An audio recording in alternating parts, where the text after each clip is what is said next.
నేను ఫస్ట్ ఇడ్లీ అయితే టేస్ట్ చేశాను. చాలా అంటే చాలా బాగుంది ఇడ్లీ. తర్వాత కుల్చా వేసుకొని అయితే తిన్నాను. అది కూడా చాలా బాగుంది స్పాంజీగా. దాంట్లో ఇచ్చిన కర్రీ కూడా చాలా టేస్టీగా చేశారు హోటల్ వాళ్ళు. కర్రీలో నంచుకుంటే ఇంకా చాలా టేస్ట్ వచ్చింది ఈ కుల్చా అనేది. తర్వాత బ్రెడ్ పకోడా టేస్ట్ చేశాను. పక్కనే పాలక్ పరాటా కూడా ఉంది. పాలక్ పరాటా చాలా యూనిక్గా ఉంది, చాలా డిఫరెంట్ టేస్ట్తో ఉంది. ఇవేమో చికెన్ స్టీమ్ స్టిక్స్, చాలా అంటే చాలా యూనిక్గా ఉన్నాయి అవి కూడా. ఆ చికెన్ స్టీమ్ స్టిక్స్ని సాస్లో నంచుకొని తింటే చాలా అంటే చాలా బాగున్నాయి. బ్రెడ్ పకోడా కూడా చాలా టేస్టీగా ఉంది. మా లోపల కొంచెం వెజిటేబుల్స్ కూడా పెట్టారు, ఆలు అవన్నీ.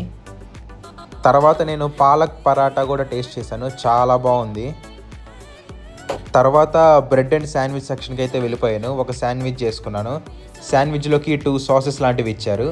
ఒకటి రెడ్ సాసు, ఇంకోటి గ్రీన్ సాసు. రెండు టేస్టీగానే ఉన్నాయి. లాస్ట్లో ఎగ్స్ తిన్నాను. ఒక wheat bread, rose lassi, detox water, ఫ్రూట్స్తో ఎండ్ చేశాను.